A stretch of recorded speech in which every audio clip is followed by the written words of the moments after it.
관로위원회 위원장 조영입니다. 학회는 4개의 특별 소위원회로 구성되어 있습니다. 관로위원회, 상하수위원회, 지역예측위원회, 지하수 시설물위원회로 구성되어 있습니다. 한국 스마트워크 학회는 회원사 50개사, 회원수 700여 명으로 명실상부한 물 전문 학회로 발전하여 대한민국 산업화 발전에 크게 기여하고 있습니다. 이번 학기에 맞춰 스마트워터 기술과 미래의 산업화를 책을 학기상신 최기현 회장님과 공동 저자로 발간하게 되었습니다.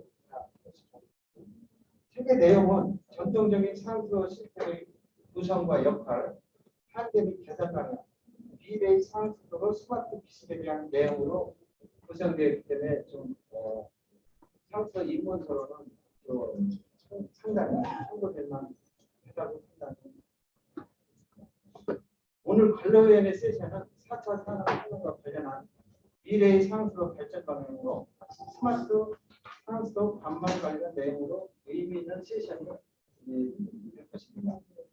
오늘 토론자는 2013년 공부 공동대 스마트 관망팀 송진호 중관님, 주식회사 셀즈 전혜백 대표님이 소개해 주시겠습니다. 발표자는 주식회사 레어테크 조영범 회장님, 주식회사 에코프레드 김영주 과장님, 주식회사 도화 엔지니어링 김정현 상무님, 주식회사 셀즈 최영관 대표님이 상수 관망 관련 내용으로 발표를 해주시겠습니다. 진행 순서는 발표를 마치고 토론 및 질의하는 식으로 진행하겠습니다. 발표는 10분 정도 해주시고 토론에서 비중을 많이 해주시면 감사하겠습니다. 그럼 주식회사 레어테크부터 발표를 시작하도록 하겠습니다.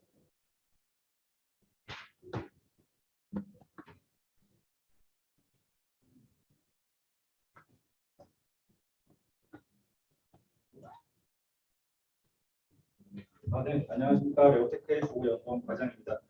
저희 오늘 사장님께서 급한 임무가 있어서 제가 대신 발표를 진행하도록 하겠습니다. 네, 저희 지금 오늘 제가 발표할 주제는 그 IoT를 이용한 스마트 미터링 시스템에 대해서 저희가 지금 진행하고 있는 사업 그리고 기술에 대해서 간단하게 말씀을 드리도록 하겠습니다. 네, 먼저 스마트 미터링의 개요입니다.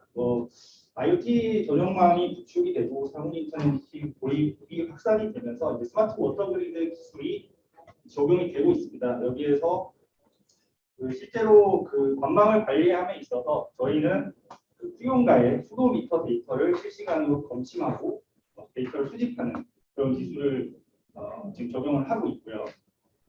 실질적으로 저작년에 이제 수질 사고 이후로 그 환경부에서 스마트 관망관리 인프라 구축 사업을 시행을 하고 이 부분에 재발 방지 분야의 스마트 미터 부분이 이제 포함이 되었습니다. 그를 통해서 사업이 작년부터 이제 급속하게 성장을 하고 있고 전체 지자체에서 스마트 미터링을 도입을 하는 사례도 증가를 하고 있습니다. 네, 스마트 미터링 시스템을 간단하게 말씀을 드리면 수용가에 설치되어 있는 수도 미터에 원격 검침 단말기를 연결을 하게 됩니다. 원격 검침 단말기는 수도 미터가 그 계량한 그 물량을 PTA 유선을 이용해서 시간마다 검침을 하게 되고요. 그 수집한 데이터를 그 전송 주기, 로라의 경우에는 1일 24회, 1시간마다 한 번, 그리고 NB-IoT의 경우에는 1일 4회, 6시간에 한 번 그 수집한 데이터를 서버로 전송을 하게 됩니다. 그래서 이제 그 수도 계량기의 사용량을 최신 이제 IoT 통신을 활용해서 원격지 그 센터라든지 이런 사무실에서 데이터를 수집한 데이터를 바로바로 확인할 수 있는 시스템이라고 보시면 되겠습니다.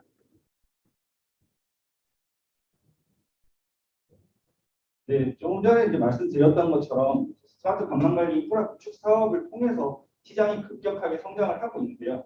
그 이전에 이 스마트 미터링 시스템을 도입을 하게 된 가장 큰 이유 중에 하나는 그 최근에 이제 인력 검침에 대한 문제점이 많아지고 또 그런 인력 검침을 하다 보면은 수용자가 부재 중이거나 들어갈 수 없는 그런 수도 계량기 그 유량을 직접 확인하기가 어려운 경우가 많습니다. 그래서 열악한 검침 환경을 해소를 하고 또 검침원으로 인해서 발생할 수 있는 각종 민원들을 해소를 하기 위해서 이제 스마트 미터링 시스템이 도입이 되게 되었고요.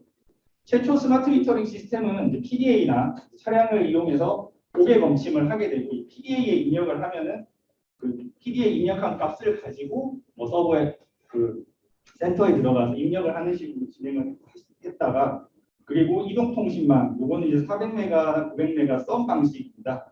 자가망 방식의 원격 검침이 도입이 되었습니다. 자가망은 이제 그 통신사의 IoT망을 이용하는 것이 아니고 자체적인 게이트웨이를 설치를 해서 그 데이터를 서버로 보내주는 어떤 그런 시스템입니다. 이 부분에서도 이제 자가망 형태이기 때문에 이제 데이터 전송할 수 있는 거리가 짧고 또 추가적인 디바이스나 이런 인프라 구축 비용이 들어가기 때문에 최근에 이제 IoT를 이용한 스마트 미터링 시스템이 이제 적용이 되게 되었습니다. 지금 이 보시는 화면은 저희 회사의 이제 특별한 이제 기술이라고 보시면 될 것 같습니다.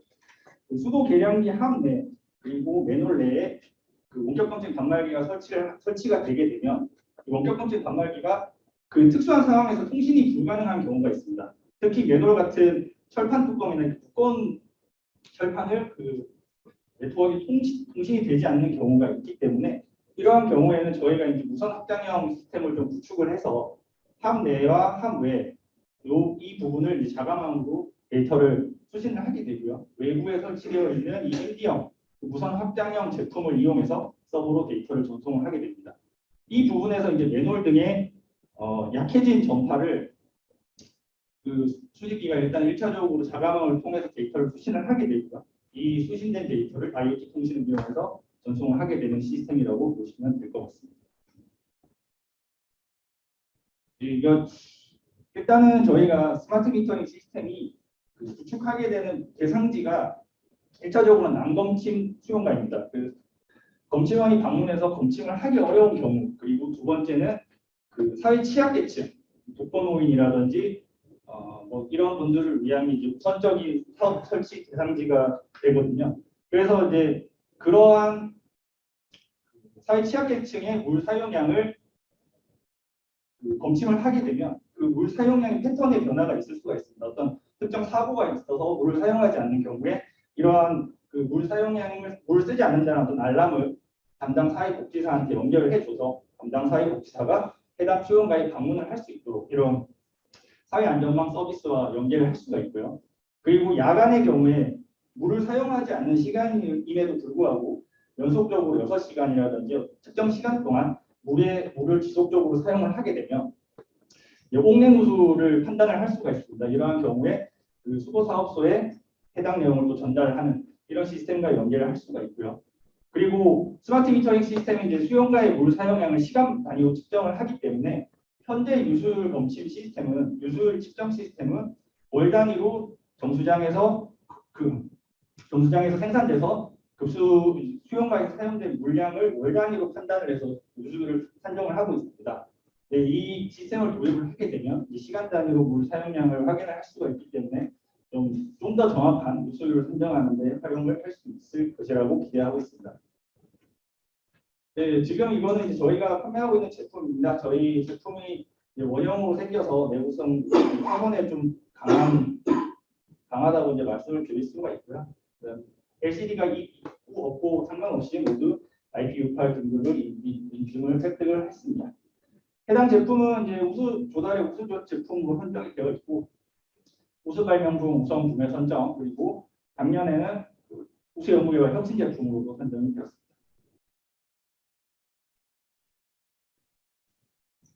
통신은 저희가 IoT 통신은 지금 현재 NB-IoT와 로라를 주로 이용하고 있습니다. 이제 로라는 SK에서 구축을 해뒀고 NB-IoT는 LU 플러스와 KT에서 사업을 진행을 하고 있는데 해당 로라의 경우에는 로라망을 추가적으로 구축을 해야 되는 부분이 있고 NB-IoT는 LTE망을 이용을 한다는 점에서 좀 차이가 있을 수가 있습니다.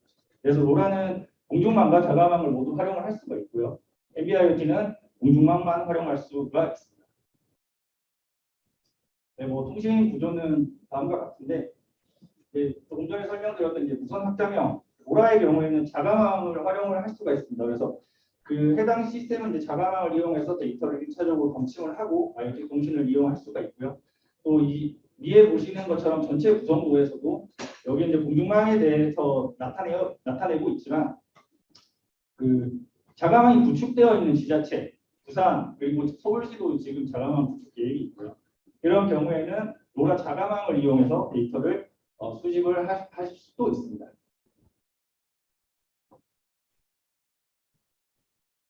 네, 좀 설치 사례를 간단하게 말씀을 드리겠습니다. 네, 보시는 것은 이제 수도 계량기 함 내, 지금 유선으로 이제 수도 계량기의 데이터를 여기로 이제 검침을 하게 되는 거고요. 수도 계량기 함 내에 이렇게 설치를 하거나 대구경 수도미터의 경우에는 맨홀에 많이 설치가 되어 있습니다. 맨홀에 설치된 수도미터와 연결해서 함 내에 설치를 하는 사례를 지금 보여드리는 거고요. 다음으로는 이제 함 외 설치입니다. 함 내 통신이 어렵거나 이제 시장이나 어떤 특정 경우에는 수도미터 함에 적재물이 많이 쌓여 있는 경우가 있습니다. 그리고 주차장의 경우에 그 맨홀 밖에 차량이 주차해 있는 경우, 이런 경우에는 통신이 좀 어려울 수도 있고 설치가 어려운 경우가 발생할 수가 있기 때문에 이러한 경우에는 그 수도미터 함 바깥에 지지대를 세우던가 아니면 벽에 설치를 하는 형태로도 지금 설치를 하고 있습니다. 다음은 무선 확장형 방식입니다. 함 내 이제 맨홀 내부에 있는 원격 검침 단말기와 함 외 벽체에 붙어 있는 원격 검침 단말기 간의 통신이 이루어지게 되고요. 이제 좀 전에 말씀드린 것처럼 무선 확장형 제품은 여기에서 수집된 데이터를 서버로 IoT를 이용해서 전송을 하게 됩니다. 네, 마지막으로 이제 결론입니다. 이제 스마트 미터링이라는 게 뭐 지금 현재는 작년부터 크게 사업 시장이 성장이 하고 있지만 이 스마트 관광관리 인프라 구축 사업은 전체 수용가의 10%를 대상으로 하고 있습니다.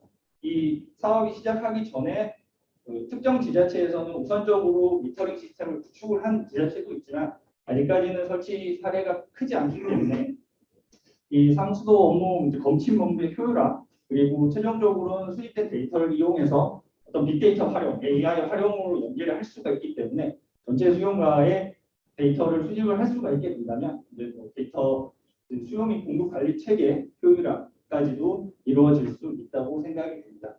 네, 이상 저 시간이 다 된 것 같아가지고 여기까지 발표하도록 하겠습니다. 감사합니다.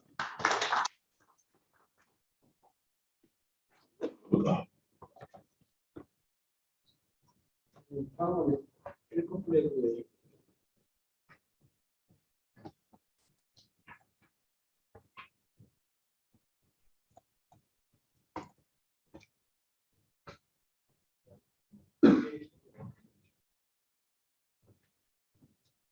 안녕하십니까. 플레이스님 하고 있습니다. 수용과 기술사 모니터링 시스템에 대해서 좀 알려드리도록 하겠습니다.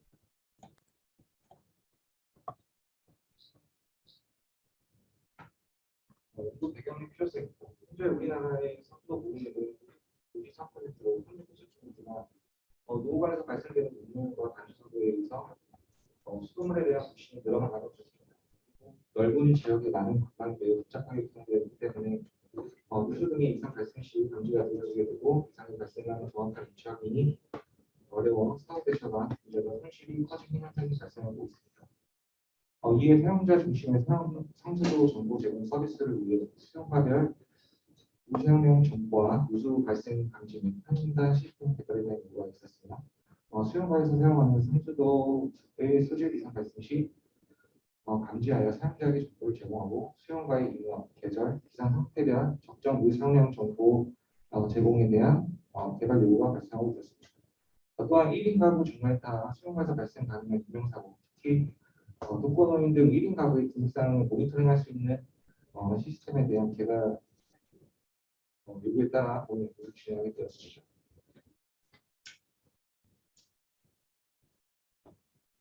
다음은 국내 기술정입니다. 2000년대에서는 스마트폰 앱 기반의 물 수단 전투기에 거친 실시간 수질 정보 제공 시스템 및 이를 이용한 공모에 대해서 특허를 출원했고 그 특허 내용은 스마트 기기 환경에서 사용자를 등록하고 지역 시설물을 검색함으로써 사용자의 물수나 전주기에 거친 실시간 수질 정보를 제공하는 시스템을 개발했습니다. GS 건설은 빅데이터 기반의 상수 통합 운영 관리 시스템 및 방법으로 블록화된 각 지역에 대해 거주자 수, 연령, 성별, 사업 체수 정보 등 인문 사회적 정보와 상수도 사용 정보를 기반으로 지역별 상수도 전망이 유지 관리 또는 보수 기능 분석 기능을 개발했습니다. 인텔렉츄얼 디스커버리에서는 홈 에너지 관리 시스템 서버 장치 및 긴급 메시지 전송 시스템으로 가정 내 에너지 관리에 대해 사용자 기본 정보 및 사용량 등의 사용 정보를 활용하여 최적의 관리 데이터를 사용자 단말기 등으로 제공하는 기술을 개발하였습니다.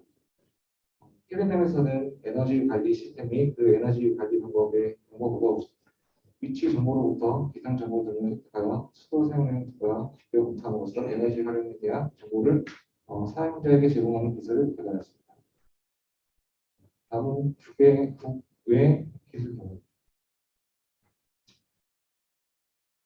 서인의 테크놀로지스는 일정한 온라인 모의 품질을 위한 서비스 시스템과 방법 유체 시스템의 안정성, 모니터링에 대한 스커를 출연했고 그 내용으로는 공급 수원을 기준으로 부스 방망이에 설치된 센서의 계측값을 측정하여 센서별 간의 수질 변화를 비교 분석하여 공간 연구 시스템을 활용한 모니터링 기능에 대하여 개발했습니다.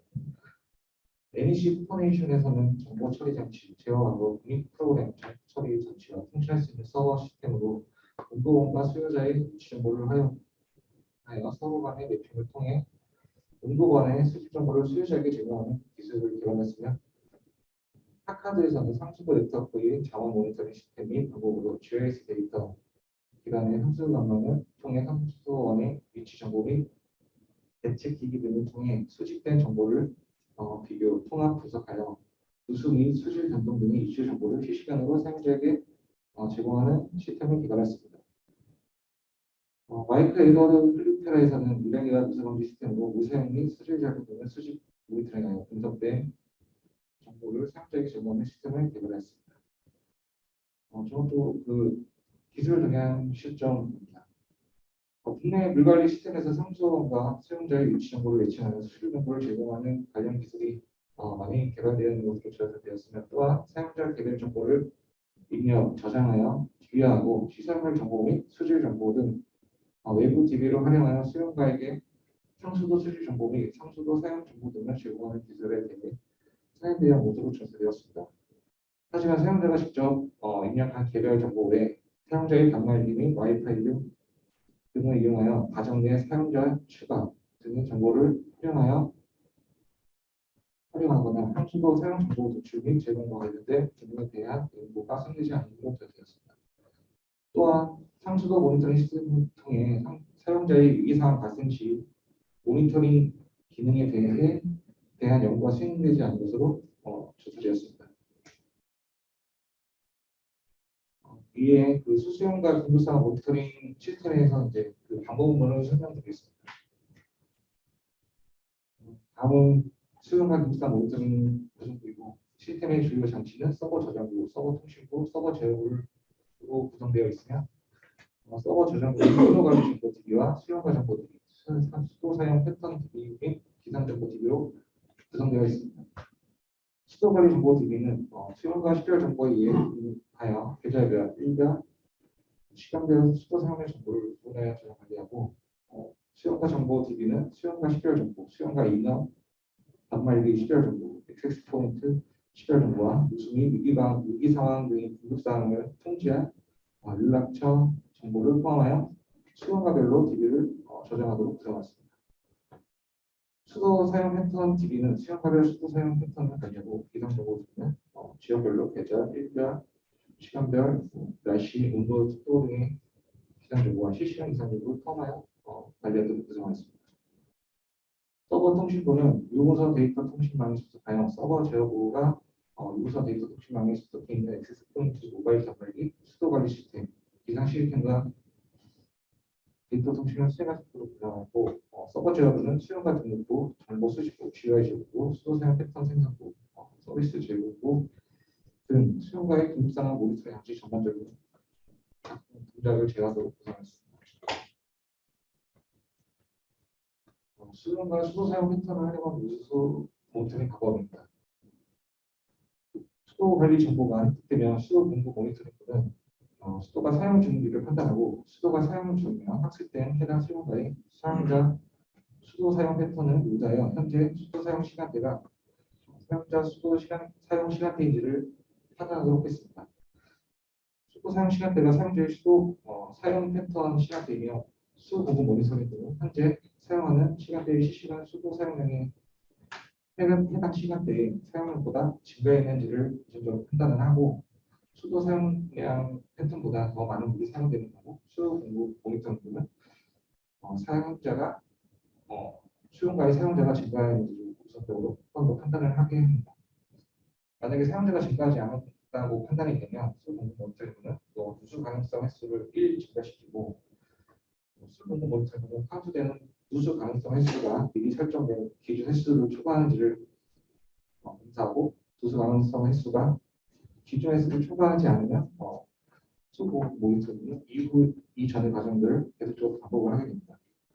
그러나 누수 가능성 횟수가 미리 설정된 기준 횟수를 초과하면 수도 공급 모니터링은 누수 발생한 것으로 판단하고 누수 가능성 아닌 메시지, 누수상 메시지를 생성하여 미리 설정된 사용자의 모바일 단말기로 전송을 하고 누수 가능성 횟수를 초기화합니다.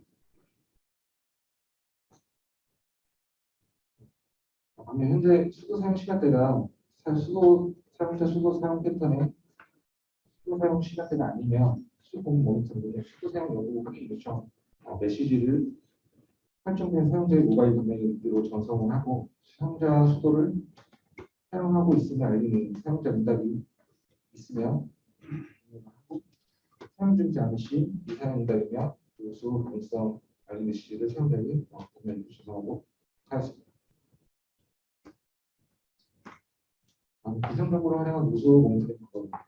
계절별 온도를 반영한 누수 관리 모니터링 방법도 앞서 설명드렸던 시험과 수도 사용 패턴에 활용한 누수 모니터링 방법과 동일한 방법인데 기상 정보를 활용한 누수 관리 모니터링 방법은 계절별 기상 정보를 반영하여 계절별 온도에 따라 수용과 사용자 수도 사용 패턴을 생성을 하고 수도 공급 모니터링은 실시간 수신되는 수도 관리 정보에 의해 수도가 사용 중인 것으로 판단되면 계절별 온도가 반영된 사용자 수도 사용 패턴을 로드하고 실시간 시청되는 수도 사용량 정보 및 현재의 기상 정보와 계절별 온도가 반영된 계절별 온도에 따라 사용자 수도 사용 패턴을 비교하여 수도 사용량이 증가했는지 판단을 하도록 하겠습니다. 이후 수도 공급 모니터링은 카운트되는 누수 가능성 횟수가 미리 설정된 기준을 초과한지를 한 번 더 검사를 하고 누수 가능성이 있을 경우 사용자에게 알림 메시지로 전송하도록 하겠습니다. 다음은 수용과 긴급상황 모니터링 방법입니다. 실시간 수용과 수도 관리 정보의 수도 사용량을 검사하여 수도를 사용하고 있는 중인지를 판단을 하고 사용자의 수도 사용 패턴이 불규칙적으로 기존 패턴과 상이할 경우 시간대 이외에도 기적적으로 수도가 사용되고 있는지를 직접 판단을 하도록 하겠습니다.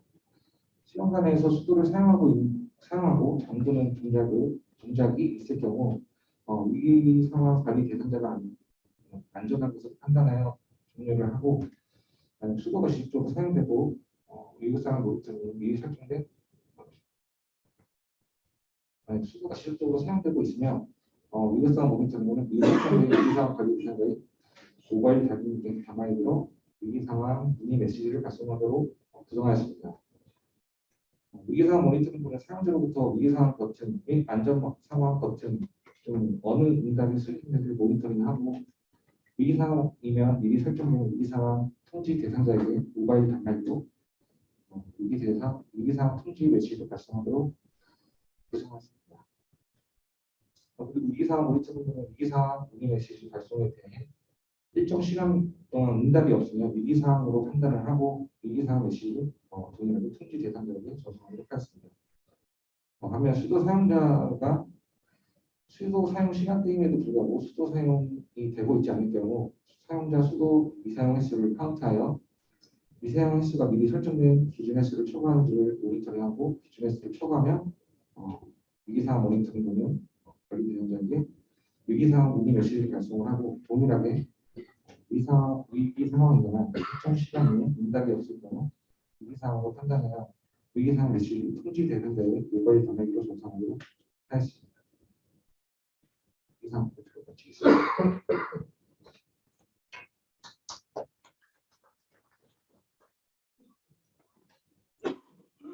이어서 도와주는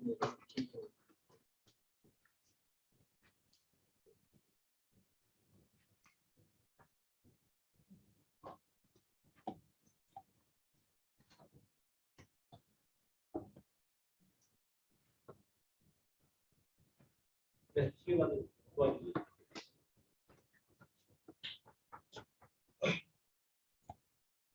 네, 스마트 상습화로에 대해서 소개를 알려드릴 내용은 스마트 인프라 구축에 대한 내용이 있습니다. 스마트 기술은 관망 모델과 연계되어서 저희가 응용하고 발전시켜야 나가고 있습니다. 관망 모델과의 연계에서 수가 대표 기술에 대한 각각의 발전 방안들을 비교를 짧은 시간 안에 있습니다. 네, 스마트 관망관리 계획입니다. 이 내용은 주시하시는 내용이기 때문에 가장 중요한 것은 스마트 관망관리는 디바이스와 솔루션 그리고 스마트 서비스가 전체적인 스마트 관망관리 안에서 다 모든 것이 이루어지는 것을 위한 가장 중요한 것은 빅데이터와 그 빅데이터를 응용 처리하고 거기에 대한 실험적으로 공감을 요구한 서비스 쪽으로 최적시켜야 됩니다.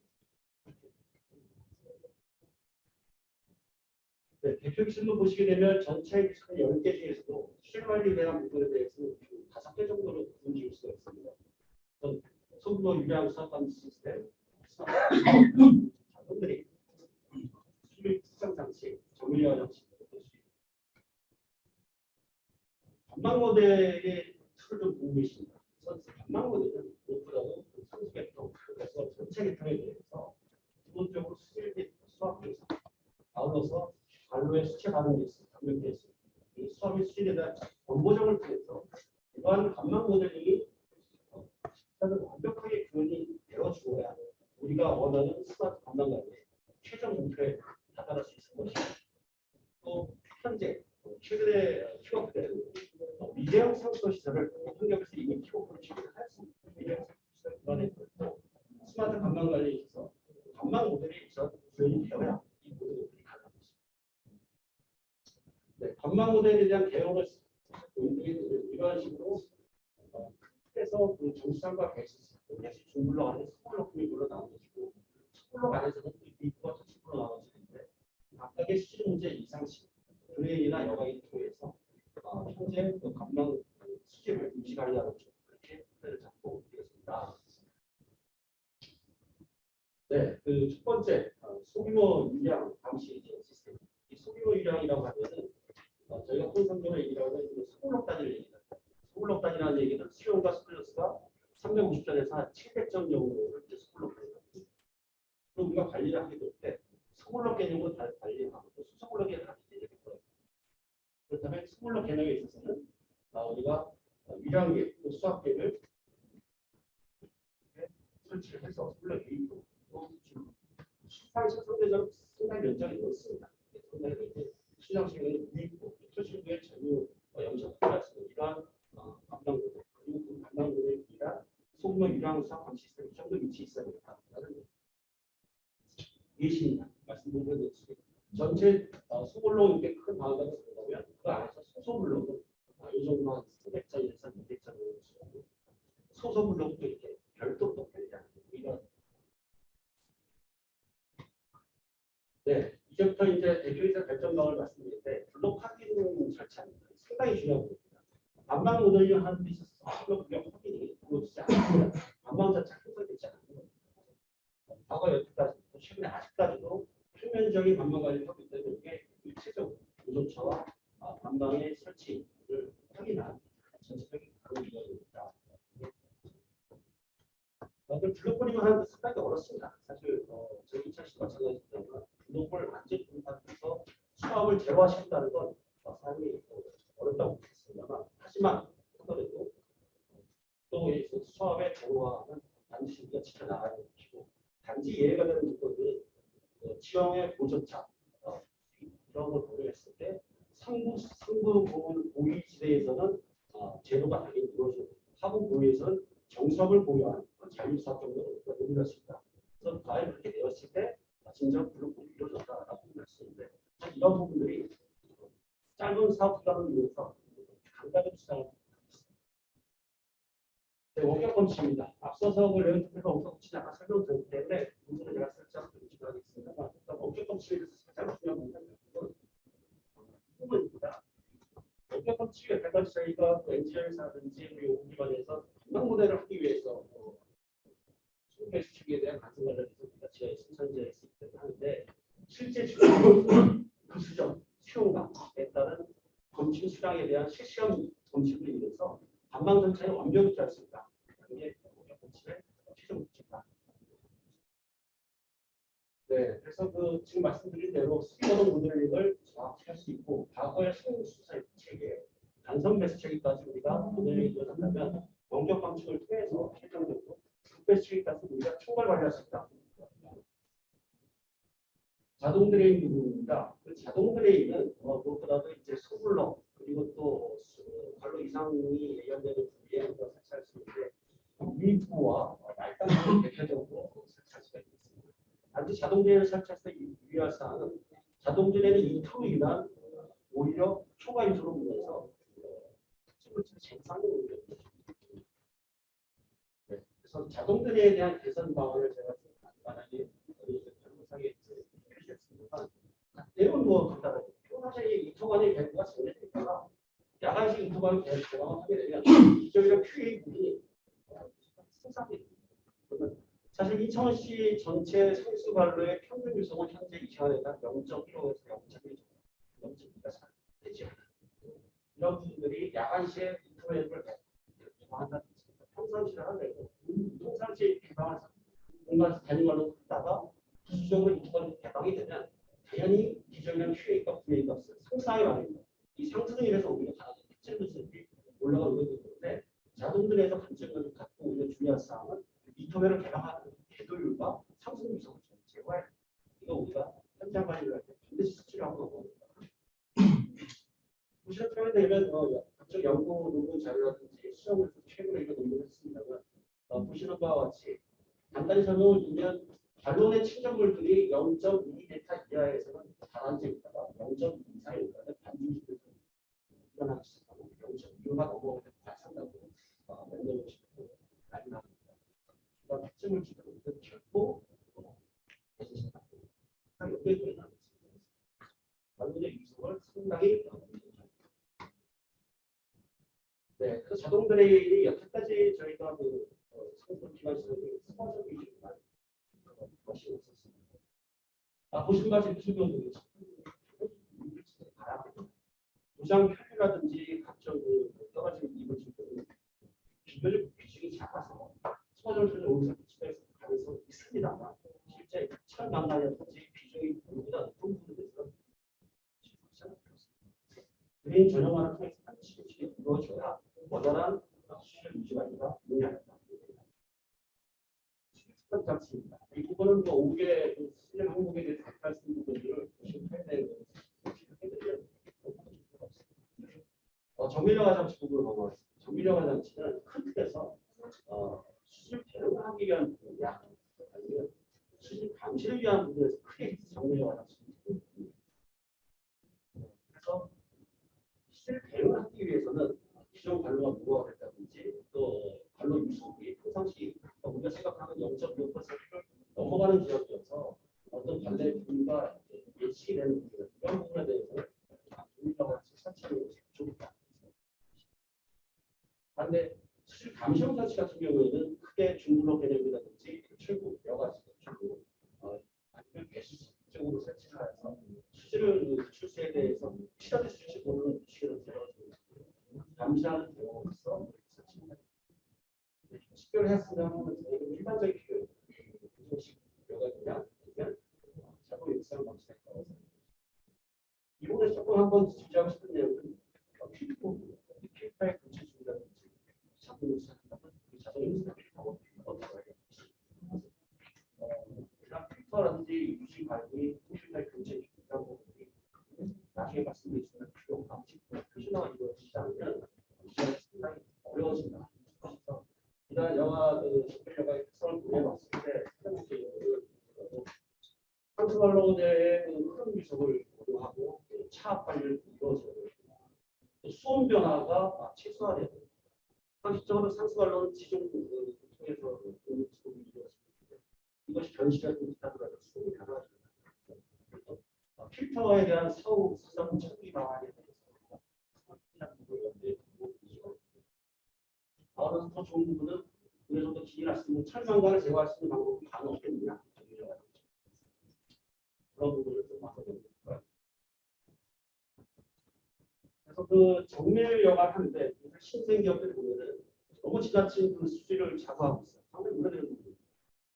이 정밀 영화 과연 정시장 이상의 수지를 현재 우리 시스템에서 정시장의 생산한 수지 이상 우리가 가질 필요가 있느냐? 저는 거기에 좀 의심이 있어요. 정밀 영화들이 수준의 동물들은 우리가 수준을 가르치고 또 거기에 따른 유지 관리가 필요한데 이 유지 관리를 하기 위해서는 그 각 제품들의 표준화, 규격화, 그 성능을 검증할 수 있는 그 시스템이 이 표준화 제품이라는 것들이 표준화 이루어지지 않고 이 기성차 제품들을 많은 그 제품들을 관리할 수 있는 방법이 없게 됩니다. 번째로 수온, 질시간 이런 부분에 대해서 그 계절변화든지 온도 변화가 있을 때 각종 미세먼지 현상이 될 수 있다. 친환경 소재의 유지하시고. 네, 마지막으로 보게 되면 최종적으로 제가 말씀드린 부분 이런 스마트 관련 주변 기술이 상당히 많이 나타나고 있고 출시가 되어 있습니다. 이런 부분에 대한 적합 표준이 시급하다. 성능 인증할 수 있는 가이드라인을 가지고 필요하다. 조금 아쉬운 게 스마트 감방 예산이 너무 작아요. 아까도 잠깐 말씀드렸듯이 4천이라는 기술을 예를 들었을 때 상당히 다수가 나오면서 스마트 기술에 대한 차기 2단계 스마트 기술 예산이 필요하다고 보고 있고 이제 내년이면 22년도 스마트 기술 예산 끝납니다. 그래서 차제 이 스마트 2단계 지속적으로 이루어져야 되고 이런 지속적으로 이루어지는 모든 기술은 감방과 연계한 수요 관리 기반이 되어야 된다. 마지막으로 현재 환경부에서 이제 킥오프를 최근에 했습니다만 가고 있는 방향이 비례형 상수 시스템입니다. 비례형 상수 시스템의 호수가 크게 두 가지입니다. 우선 정시장 계산에서 보면 현재까지 정시장에서 공급하는 정시장의 중앙 집중 생산 방식의 정시 생산 공급에서 분산형 공급이 되는 것입니다. 분산형 공급이라는 것은 뭐냐면 상수 관로에서 수요 니즈에 맞추어서 필요한 곳에는 초수제품을 공급하고 또 덜 수질 관련 중요한 중수를 공급할 수 있는 분산형 공급 시스템으로 상수의 미래에 비전입니다. 또 스마트 기술에 대한 부수적인 방법으로 스마트 밸브실이 있습니다. 여태까지 스마트 밸브실은 단순히 기계 관리 밸브실에 대한 보호를 위해 공급을 하고 있습니다. 향후에 이제 스마트 밸브실은 총칭화해서 저탄소 중립의 개념을 해서 여러 가지 관로대 변수를 내부해서 상호를 위해 감지할 수 있고 또 자립 에너지에서 태양광을 이용해가지고 실질을 수 있고 또 절연 부식을 감지할 수 있는 시스템으로 준비되어서 이런 기술들이 전체적으로 다 올라갔을 때 우리가 현재 하고 있는 스마트 기술에 대한 발전이 보여지지 않는다. 이상.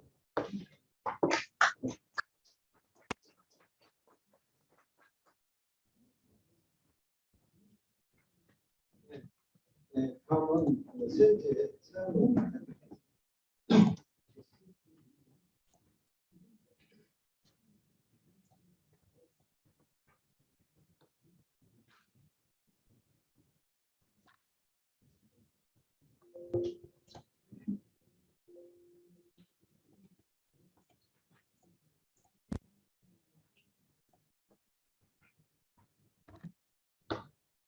네, 안녕하십니까. 주식회사 샘즈에서 근무하고 있는 서형권이라고 합니다.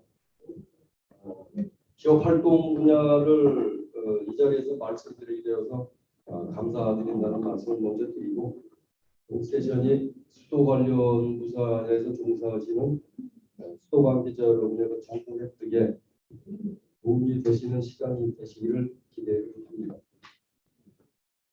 저 화면은 아마 2019년도에 전국적으로 이슈가 되었던 그런 인천시 돌고 수돗물 사건 또 서울의 물레동 적수 사건 등 대한민국 수도사의 일대 전환기가 되었던 그런 사건이 아닌가 합니다. 수도 분야에 종사하시는 모든 분들은 그 수돗물에 대한 국민들의 그 눈높이가 계속 변화가 되고 있는데 그 변화의 속도보다 한 발 더 앞선 그런 변화를 추구해야 되지 않나 되짚어봐야 될 것으로 생각을 합니다.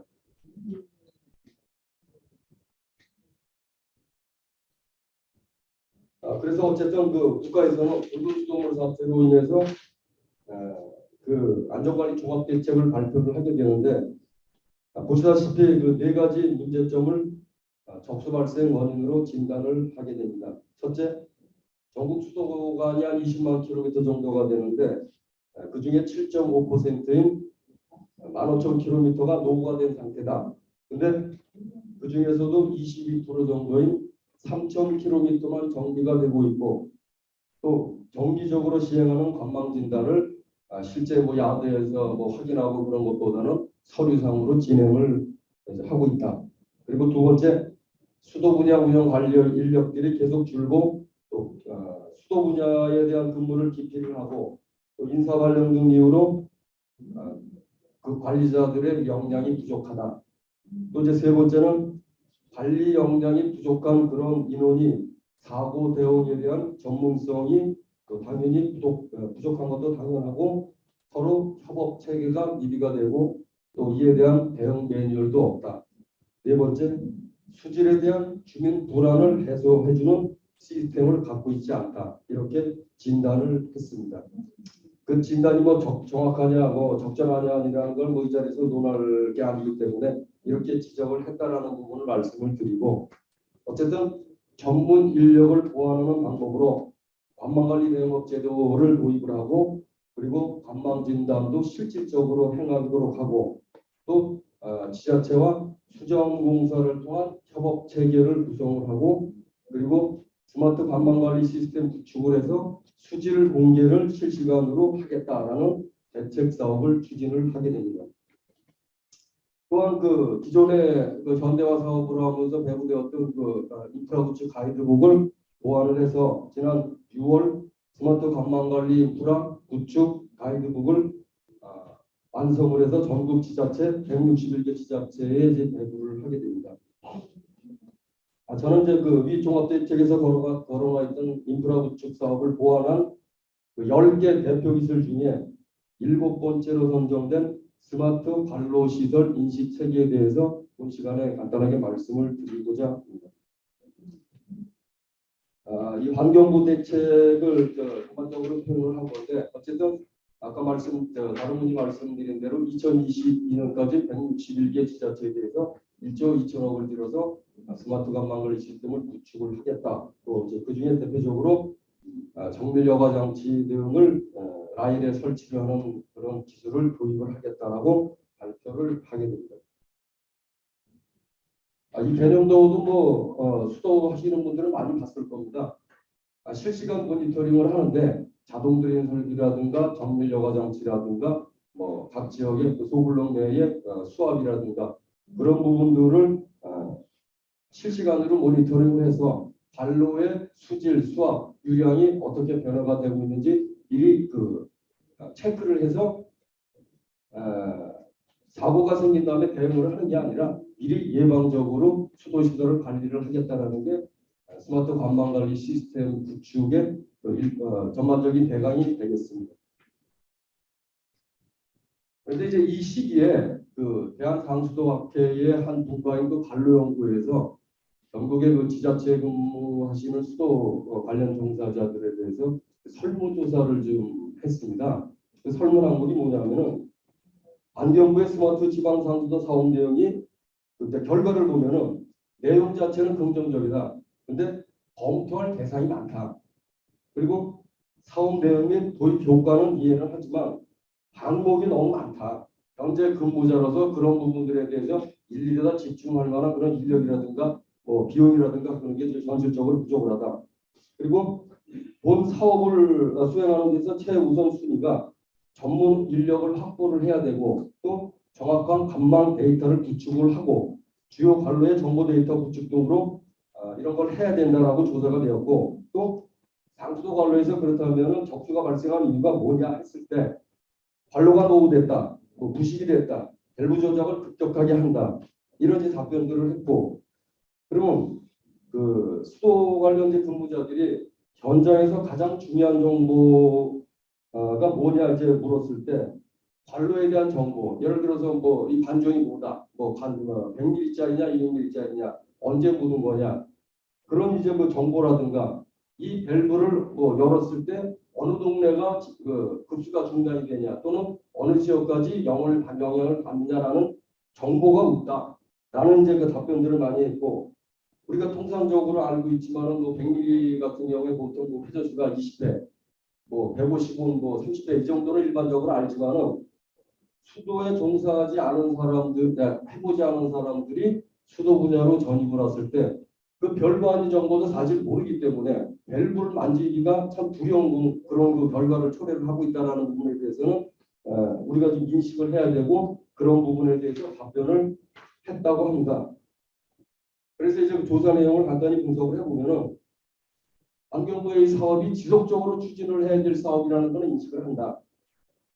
수도토목직렬이 과거에 있었고 이제 그 기능직으로 현장에서 종사하시는 분들이 있었는데 그 직렬 전환이 되고 수도직렬이 없어지고 그러다 보니까 수도 그 현장에서 필드에서 그 전문 인력들이 없고 또 그러다 보니까 관로나 밸브에 대한 정확한 그 실태 정보 조사의 그 정보가 현장에서 획득된 정보가 DB화되어 있지 않고 그게 계속 유지가 안 된다. 이제 그렇기 때문에 그런 부분들에 대해서 개선이 돼야 되고 손쉽게 현장에서 그렇게 확인할 수 있는 것이 뭐냐 그런 부분들을 찾아야 되지 않겠나라는 게 그 설문조사 내용에 대한 분석 결과라고 말씀을 드릴 수가 있겠습니다. 그래서 이제 그 중에 하나인 그 환경부 가이드북에서 제시한 그 7번째 기술인 스마트 관로 시설 인식 체계에 대한 설명입니다. 물론 뭐 제가 서두에 말씀드렸지만은 기업을 하고 있는 사람이 이런 자리에 저희 기업의 활동에 대해서 설명을 드릴 수 있다는 건 참 고마운 그 기회라고 말씀을 먼저 드렸고, 저희 회사에서 하고 있는 그 지상 노출형 기술이라는 게 있는데 설명 있는 것처럼 그 지하 배설형하고 지상 노출형 두 가지로 이제 구분이 되어 있습니다. 관로 시설에 대한 인식은.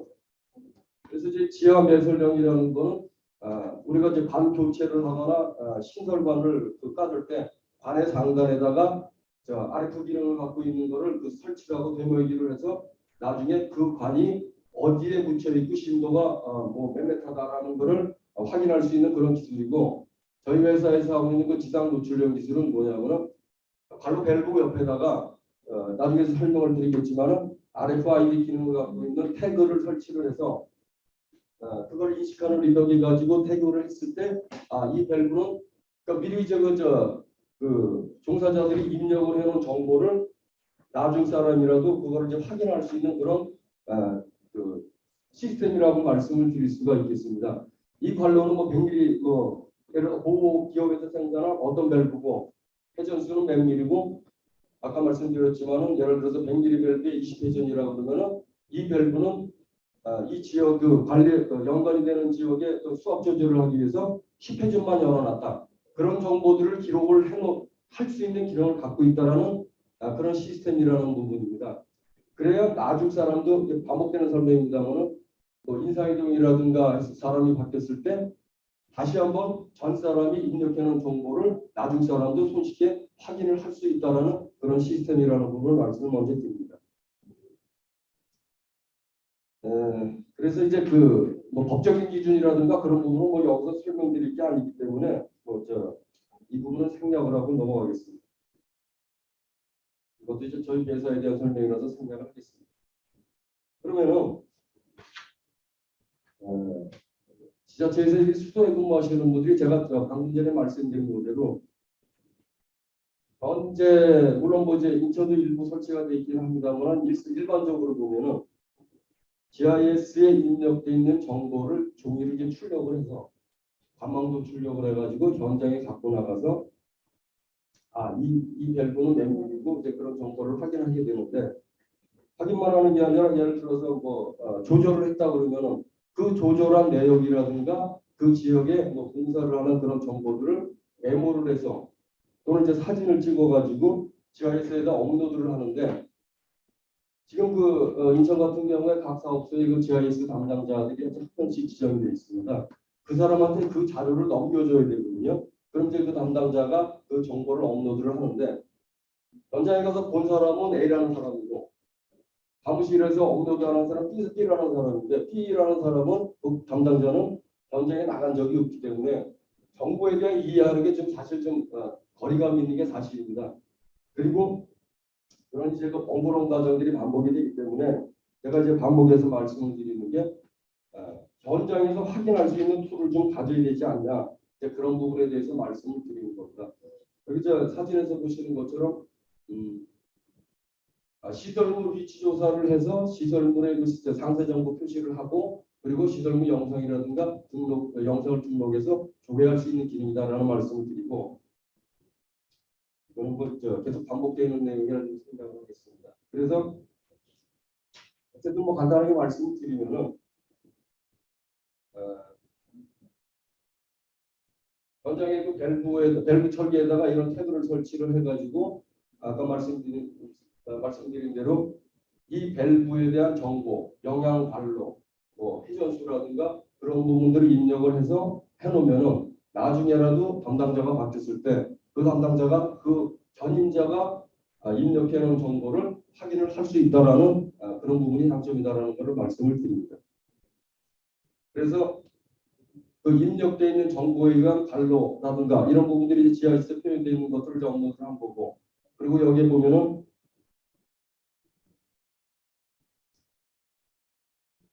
뭐 수압이라든가 궤도수라든가 그런 부분들을 그 이후 담당자가 확인이 가능한 그런 시스템이다라는 말씀을 드립니다. 이제 저희가 시공했던 그 사진 부분들을 좀 모아놓은 것이고요.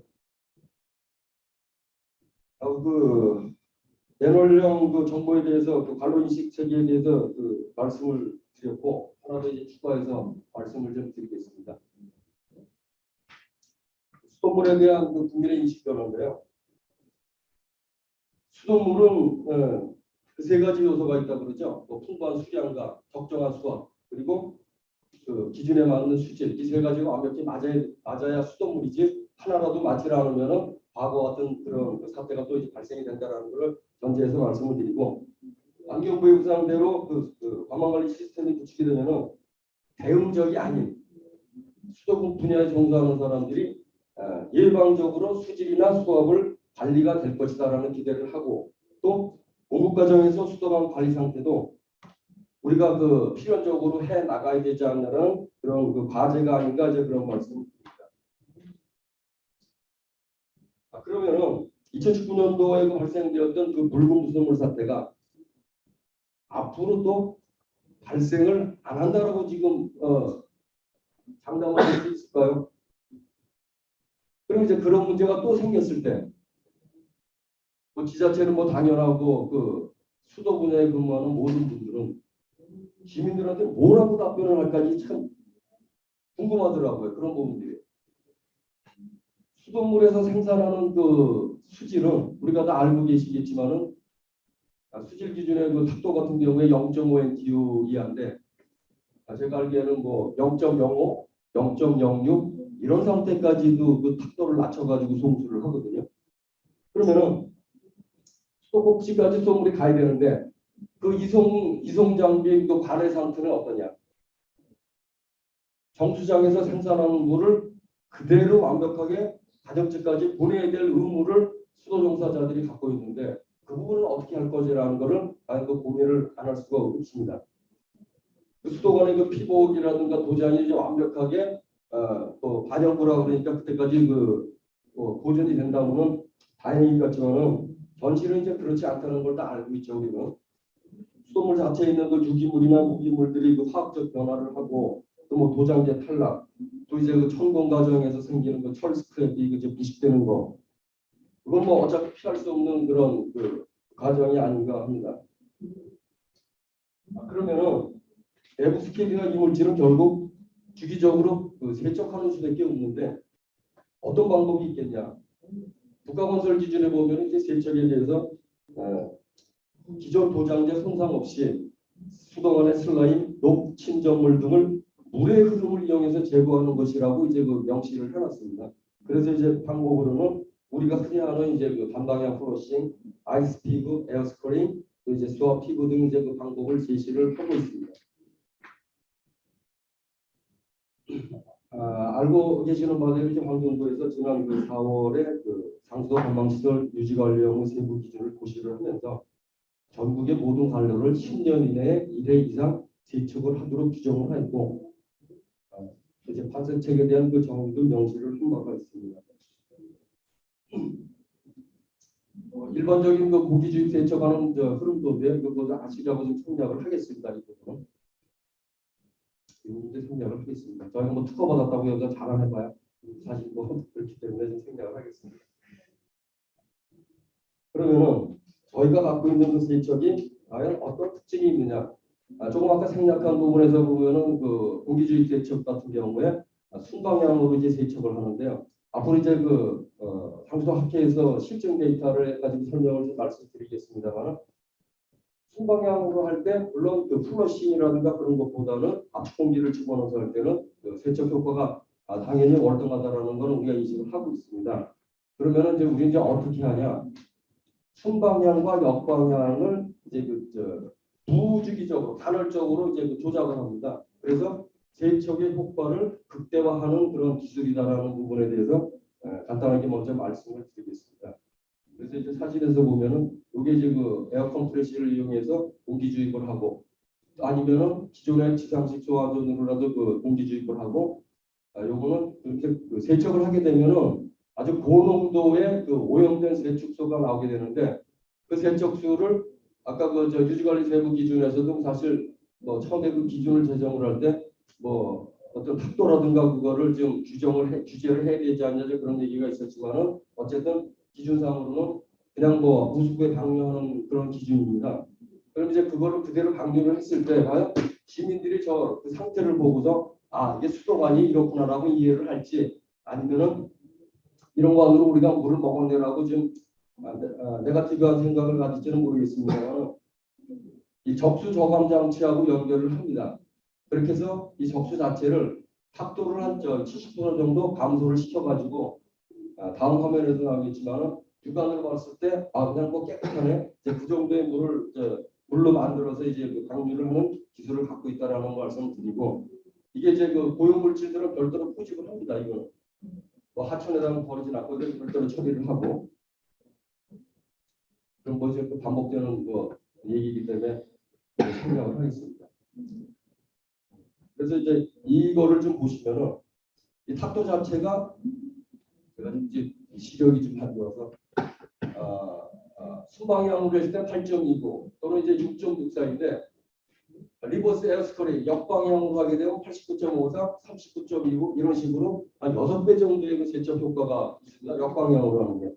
그래서 우리가 흔히 이제 수도하는 사람들이 물 방향을 거꾸로 했을 때 그 물이 흐름이 순방향으로 갈 때 누워 있던 것들이 뭐 과거 이제 수계 전환이라든가 그런 것 때문에 물 방향이 바뀌면서 물이 뒤집힌다고 이제 흔히 얘기를 하는데 뒤집혀서 이제 그런 접수 사태가 났던 거거든요. 그거하고 똑같은 이치다라고 생각을 하시면 이해가 되실 겁니다.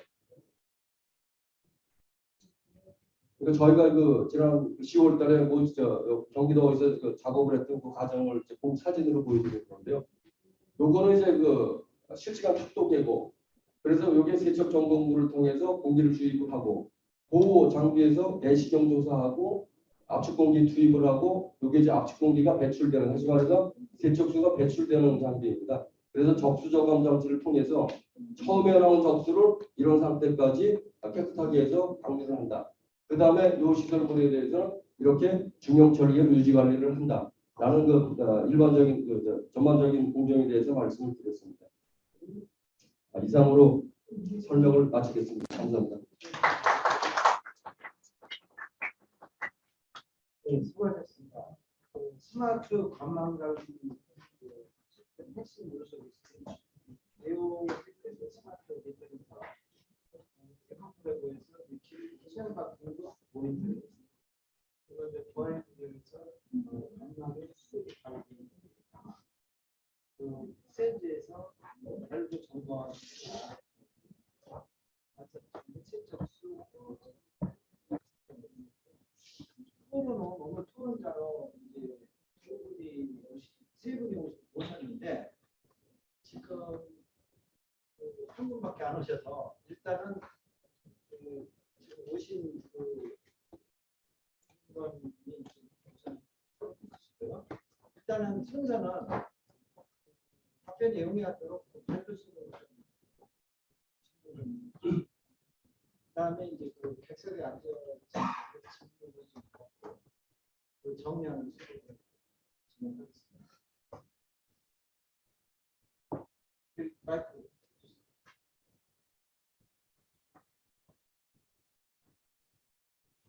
네, 안녕하세요. 저희 인천광역시 상수학부부 급수부에 근무하고 있는 송진우 주무관입니다.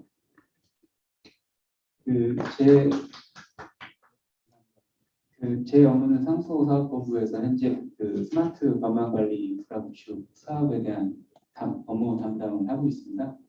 2019년 이후 적수 사고 이후에 저희가 환경부 국비를 지원받아서 작년서부터 올해까지 현재 스마트 관광거리 인프라 구축 사업을 추진 중에 있고요. 현재 올해 사업들을 일부 완료를 목표로 현재 추진 중에 있습니다. 2019년도 적수 사고 후에 시민들한테 불편을 드린 점 계속 죄송스럽게 생각하고 있고 현재 그 이후에 대해서 저희가 개선할 수 있는 방안들을 마련해서 현재 사업을 추진 중에 있습니다. 지금 방금 요 앞에서 발표자분들께서 말씀해주신 스마트 미터링 사업들이나 이제 관세청 이런 부분들도 지금 현재 단계적으로 진행 중에 있고요. 현재 스마트 미터링 사업 같은 경우는 저희 인천시에 수도전 개수가 약 한 43만 개 정도 됩니다. 43만 가구의 수용가에 대해서 저희가 이제 관리를 하고 있는데 매번 한꺼번에 이 스마트 미터링은 다 할 수 없어서 1차적으로 약 한 6만 점, 6만 3천 점, 한 13% 정도 되는 계량기에 대해서 교체를 하고 계속 이제 지속적으로 저희가 연도별로 이 스마트 미터링을 도입해서 실시간으로 수량들을 이제 수집하려고 계획을 수립 중에 있습니다. 그다음에 이제 기타 이제 관세청 관련된 부분들도 저희가 이제 다양한 공법들이 있어서 이제 그런 관로나 이런 상태에 따라서 관세청 되는 공법들이 이런 것들이 다 다르게 적용될 수 있는 부분들이 있어서 그런 부분에 대해서 지금 저희가 이제 검토를 계속 추진하고 있어서 관로 상태에 맞는 공법을 선정해서 최상의 관로를 유지하려고 현재 지금 노력을 하고 있습니다. 그리고 이제 최근에 좀 그래도 달라진 부분이 저희가 11월 1일서부터 4일까지 남동 정수장에 대한 또 수계 전환을 실시를 했습니다. 최근 4일간 잘 이상 없이 마쳤고요. 저희가 현재 이 국비를 지원받아서 한 사업 중에 또 여기에서 소개되진 않았지만 실시간 수질 계측이라는 게 있습니다. 그래서 현재 관로에 설치를 해서 실시간으로 저희가 수질 정보를 지금 현재 받고 있고요. 많은 부분을 하고 있지는 않지만 저희가 이제 중요하다고 생각하는 주요 관로 51개소와 그다음에 각 행정동당 우리 동네 수질을 좀 공개하기 위해서 동별 한 개씩 12개, 그다음에 주요 배수지 이렇게 해서 총 한 180개 정도의 또 수질 계측기를 설치해서 운영을 하고 있고요.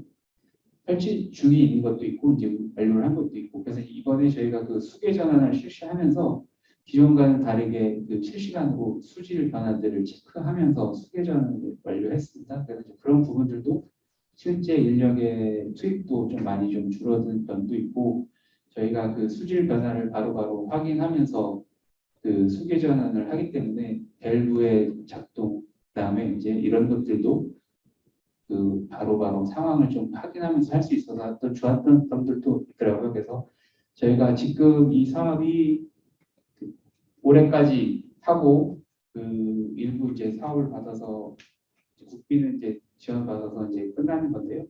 저희가 이제 지속적으로 또 환경부에다가는 또 계속 또 사업의 또 필요성도 또 어필을 해서 계속 지속적으로 좀 국비도 좀 지원받아가며 좀 이런 맑음을 공급을 위해서 노력하려고 하고 있습니다. 네, 저희가 인천시에서 현재 진행하고 있는 사항들은 그렇다고 말씀드리겠습니다. 네. 감사합니다. 저기 이 객석에서 궁금하신 사항이 있다가 좀 말씀해 주시면 저도 이제 좀 종합해가지고 이제 그 발표자께서 한 번에 답변을 끝내는 것이 객석에서 궁금하신 거가 질문하시죠. 마이크 뭐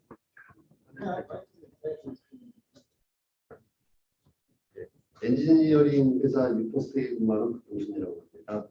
그 대표 내용 잘 들었고요. 몇 가지만 좀 제안 내지는 궁금한 점이 있어서 말씀드리겠습니다. 근데 네오테크에 이제 그 원격 검침에 대해서 기존 계량기를 교체를 해서 이제 시스템을 구축을 하는 건데요.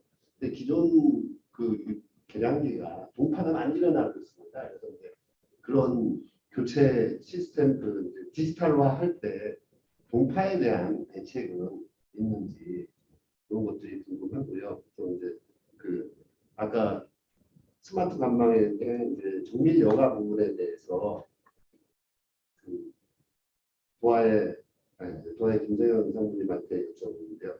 그 정밀 여가가 상시 운영이 되게 되면은 이제 역세척 주기라든가 아니면 교체 주기가 자주 일어날 수 있습니다. 그러니까 지금 스마트 관망에서 수질 관리를 주요 지점에 측정을 하고 있기 때문에 상시 운영이 아니라 이제 수질이 저하됐다거나 민원이 뭐 한 건 들어왔다거나 이럴 때 가동을 할 수 있는 방안이 있는지 상시 운영이 아니라 비상시에만 운영하면은 이제 저기 교체 주기라든가 이런 걸로 훨씬 늘릴 수 있어서 그런 게 가능한지 궁금하고요. 또 이제 마지막으로 이제 샘즈의 서영권 부사장님한테 여쭤보고 싶은데요. 그 RFID가 저희도 이제 설계하는 입장에서 여러 군데를 이제 설치를 했습니다. 근데 이제 이 개발 사업에서는 이 제품을 하고 또 다른 지역에서는 다른 회사 제품을 하면은 이제 라디오 주파수대로 이제 인식을 하는데 서로 호환이 안 되더라고요. 그래서 그런 게 필요하지 않을까. 이 회사 제품 묻으면은 다른 회사 측정기로는 측정이 안 되고 그래서 이런 그 표준화, 주파수 표준화가 필요할 것 같다는 생각이 듭니다. 이상입니다. 또 다른 없나요?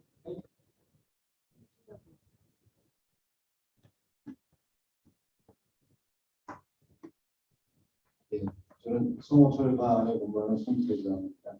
아까 첫 번째 발표하신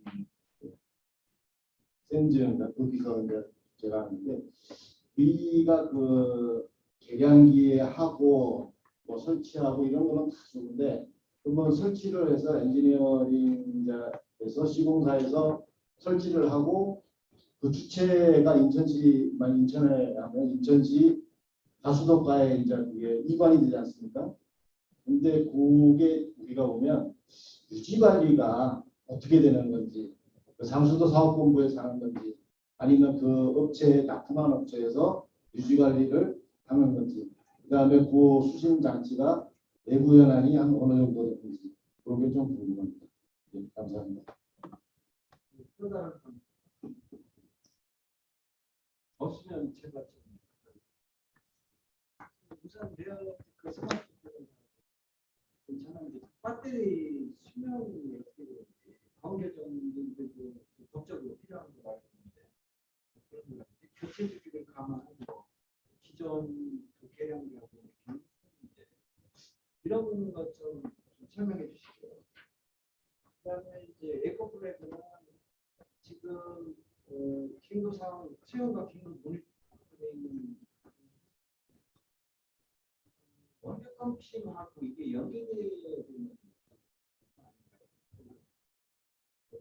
전체적인 사무실로 스마트 감독원 사업하고 연계해가지고 그거에 하나의 작은 요소가 있지 않을까. 그러나 연결되어서는 그거에 대해서 좀 그 정밀여가 장치 관련해서는 저도 아까 이제 그 정밀 여과 장치가 어디에 설치를 하는 게 적절한 건지, 가동을 어떤 때 해야 되는 건지 이런 걸 찾기 위한 그 EPNS나 이런 수질 감망 해서 프로그램을 활용을 해야 될 것으로 생각이 드는데 계획할 때, 운영할 때 다. 근데 우리나라는 실제 뭐 예쁘게 감망해야 되는데 실시간 실제 이제 실제하고 그 해석 프로그램을 돌렸을 때 이게 그저하지가 않죠.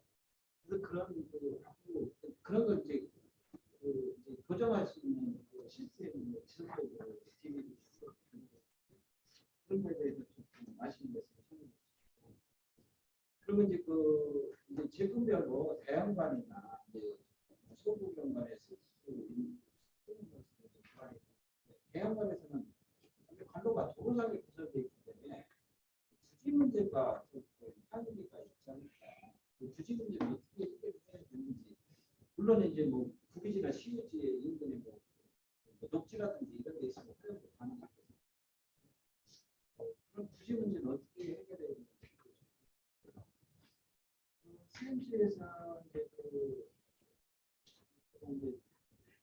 그 RFID를 설치했을 때 아까 리더기에 이제 표지가 안 됐는데 다른 제품 시스템이 또 다른 이제 리더가 필요한 이런 문제도 제기했지만 거시기 포장했을 때 이 리더기로 인식이 가능하지.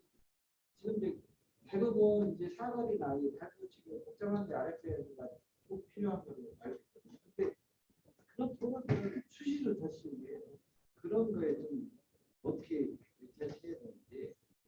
그런데 관세척에 대해서는 성경관로와 단위 구간별로 실측하기보다는 이게 지금 백동식 물분이 실측은 소경관에 유리한데 소골력 단위로 실측할 수 있도록 기술 단점을 이해하지 않을까. 여러분 단위관으로 소관 실측해봐야 옆으로 다 옮겨갈 거 아니에요. 이거는 말 그대로 거의 뭐 이렇게 어떤 도장이 손상이 입을 정도로 실측합니다. 경쟁을 위한 실측이 아니다. 플러싱 개념보다는 조금 강한 실측 방법인데 어떤 기술 앞으로 그런 기술이 개발이 돼야 앞으로 이제 경제적 어떤 가능성이 나오지 않을까. 그렇게 하다가 그렇게 지금 질문을 하니까요. 지금까지 질문 내용을 레오트크부터 답변을 좀 해주셨습니다. 앞으로 나오시죠. 프로젝트. 메이크업 프로젝트 나오시죠. 네, 그렇죠.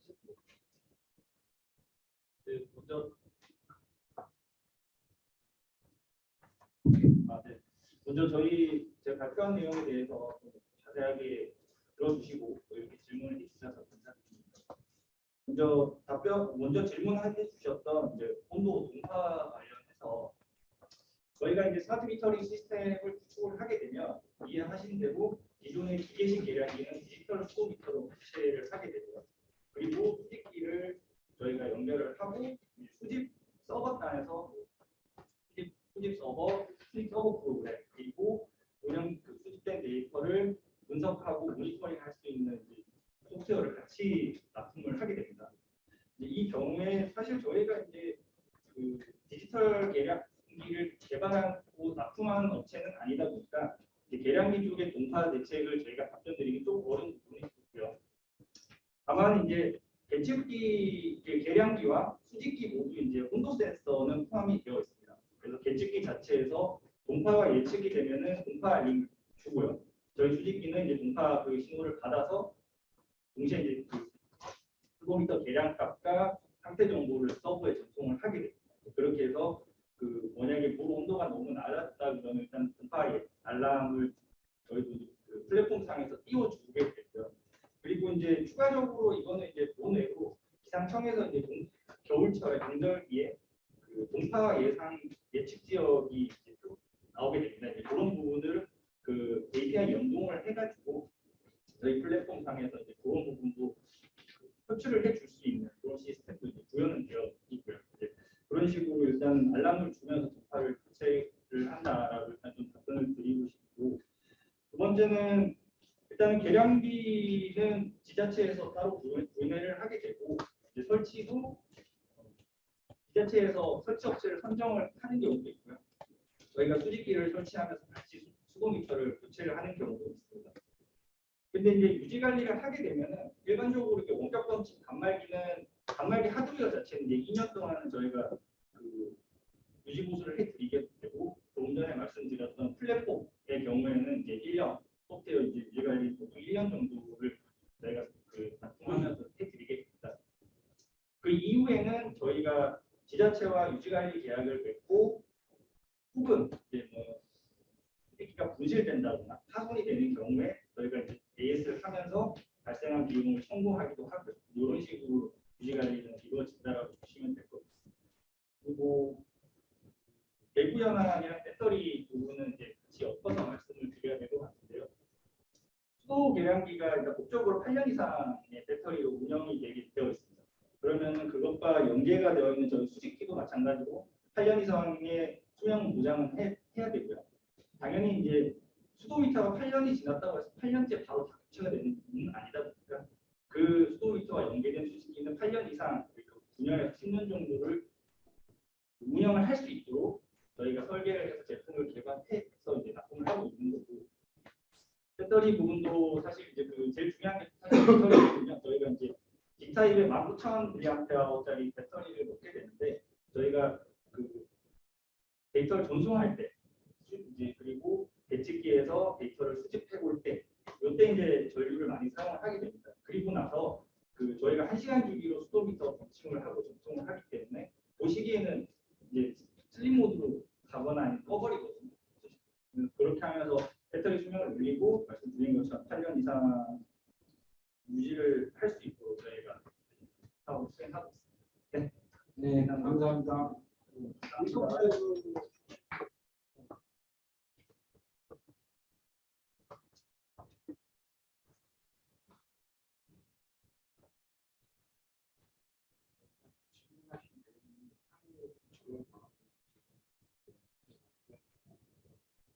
방법론에 대해서 연구 IT 센터가 지금 정확하게 시스템이 나는데 저희가 기본적으로 통합관리 시스템을 찾지 않으면 됩니다.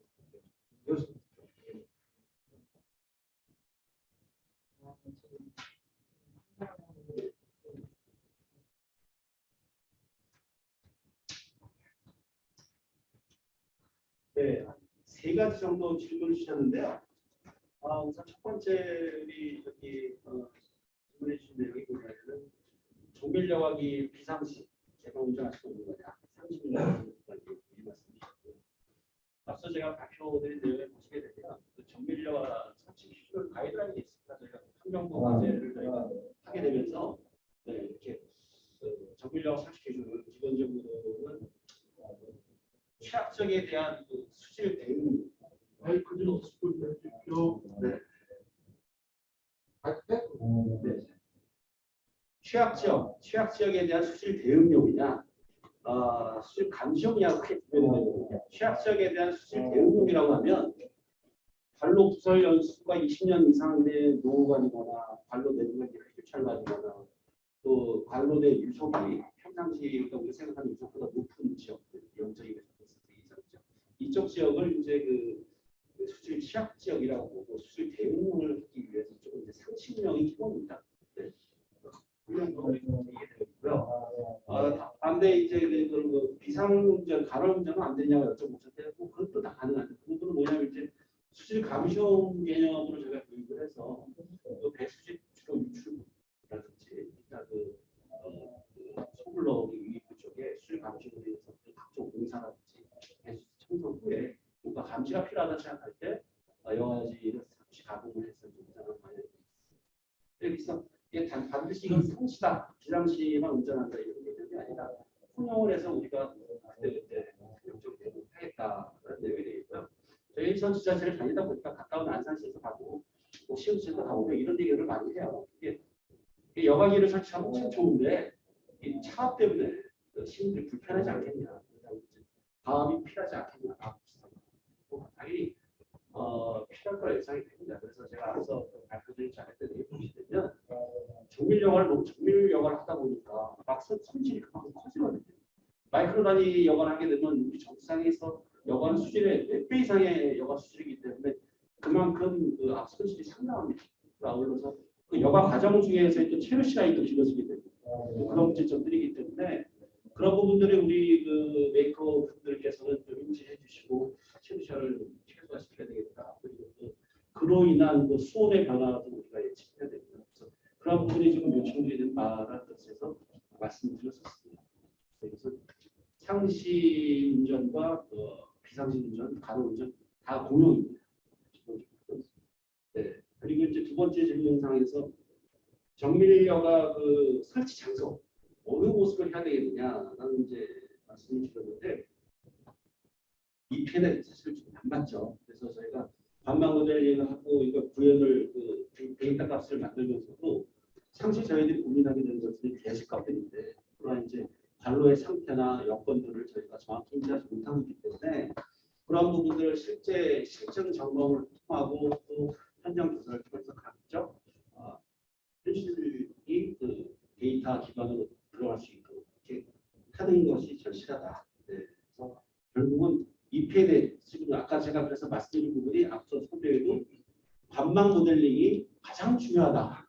관망 모델링을 하기 위해서는 현장 기반의 모든 데이터들이 다 녹아 들어와 주어야 관망 모델을 믿고 저희가 사고 시에 긴급 모델링도 할 수 있고 대처 방안을 할 수 있고 단수 지역에 대한 그 범위도 저희가 예측할 수 있고 긴급하게 할 수 있다. 그것이 바로 스마트 상수관로의 목적이다라고 저는 생각합니다. 네, 그리고 마지막으로 이제 대원가를 말씀하셨거든요. 네. 이 또한 뭐 많은 얘기를 듣고 있습니다. 왜냐하면은 지금 환경부에서 이제 며칠 전에 그 킥오프를 한 내용이 이제 미래형 상수도 시설입니다.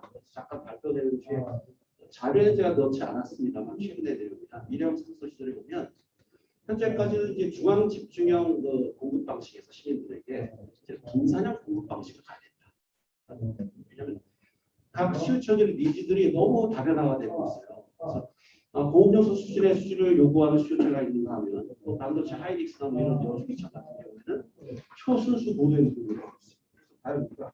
그럼 정수장 시설을 고도 정수가 아니라 고고도 정수로 좀 가야 되는 거 아니냐 하는 얘기가 지금 나오고 있는 상황입니다만 사실 그렇게 가면 너무 큰 리스크가 따르죠. 하다 보니까 이제 분산형 공급 방식을 가려고 하다 보니까 분산형 공급 방식에 대한 일환으로서 그러면 대구경 관로도 우리가 좀 정밀화를 좀 심각하게 생각해야 되겠느냐라는 얘기가 당연히 나오게 될 것입니다.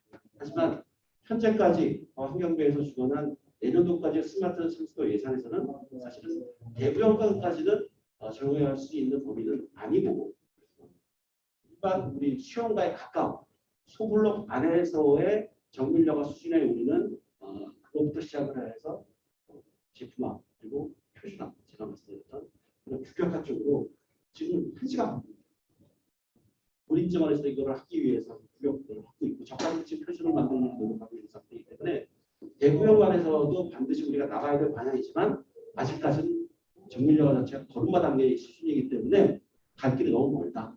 하지만 대구역안도 제가 보기에는 반드시 지금 말씀드렸던 분산형 공급 방식의 일환이 되기 때문에 소요 부지를 요구하게 될 것이고 소요 부지가 요구된다면 당연히 발주처 협의를 통해서 각종 인허가, 도시계획 결정 이런 과정을 통해서 부지 협의는 반드시 수반이 돼야 되겠다. 이 정도 정리하겠습니다. 인천 씨가 지금 41도에서 정밀을 관심을 많이 갖고 있습니다. 질문하신 부분에 대해서 간단하게 답변을 드리겠습니다. 저희 회사가 하고 있는 그 RFID 부분에 대해서 리더기가 이제 다른 브랜드하고 좀 호환이 안 됐다 말씀을 주셨는데 사실 그 부분이 기업 활동하는데 긍정적인 부분이 되기도 하고 또 반대로 부정적인 부분이 되기도 한다는 것을 저희도 이제 충분히 인식을 하고 있습니다.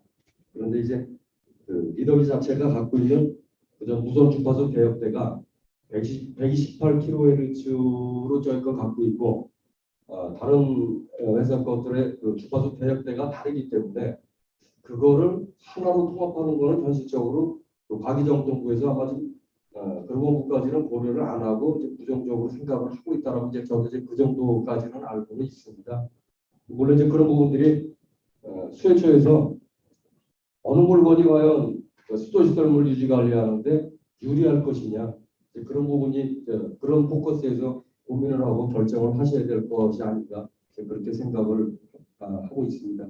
또 이어서 RFID가 그 포장, 재포장이라든가 그런 거 할 때 그 유실되는 부분이라든가 뭐 어느 정도까지 그게 리딩이 되냐라는 부분에 대해서 질문을 하셨는데 물론 요즘에 보면은 뭐 과거에는 뭐 더씌우기가 그냥 그 현재 도로 상태에서 그대로 다 더씌우기를 하고 또 이제 그래서 그다음에 외곽에 나가보면은 뭐 아스팔트 포장 두께가 20cm가 아니라 뭐 40cm, 50cm 이제 그렇게 되는 부분도 물론 아직은 있기는 합니다만은 지금은 이제 아스팔트 포장 더씌우기 할 때 5cm 두께로 이제 로드 커팅을 해서 절삭을 하고 그 두께만큼 이제 포장을 하기 때문에 또 메모리 된다든가 하는 부분은 이제 뭐 전혀 아니다라고 말씀 못 드리지만은 포장 더씌우기로 인한 유실 부분에 대해서는 어느 정도는 이제 걱정을 안 하셔도 된다라는 말씀을 드리고 또 아까 그 화면에서도 보셔서 그 기억을 하시는지 모르겠지만은 그 태그 자체를 맨홀의 뚜껑 자체에다가 삽입을 해서 설치를 하거나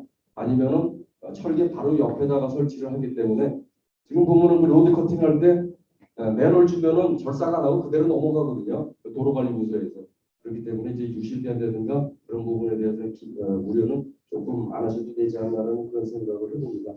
또 이제 그 좌장님께서 말씀하신 공기세척을 선 단위로 했을 때 다른 부분에서 또 유입되는 거 아니냐. 저희는 이제 충분히 그 부분에 대해서 인식을 하고 있고 면 단위로 하는 게 물론 뭐 타업체에서 하고 있는 이제 가스로 하는 것이 그런 부분도 있을 때 공기도 결국은 이제 가스이기 때문에 저희도 이제 그런 부분에 대해서 고민을 하고 있다는 말씀을 드리고 결국 그렇다면은 그 일정된 에리어 안에서 컴프레셔를 어떻게 배치를 하고 어떻게 배출을 하느냐 그게 이제 주안점이 될 거라고 이해를 하고 있습니다. 그래서 이제 뭐 기업이 돈을 벌어야 되는 게 이제 그 첫째 목표이기 때문에 그런 부분에 대해서는 고민을 하고 있다라는 부분을 말씀을 드리겠습니다. 이 정도로 답변이 네. 감사합니다.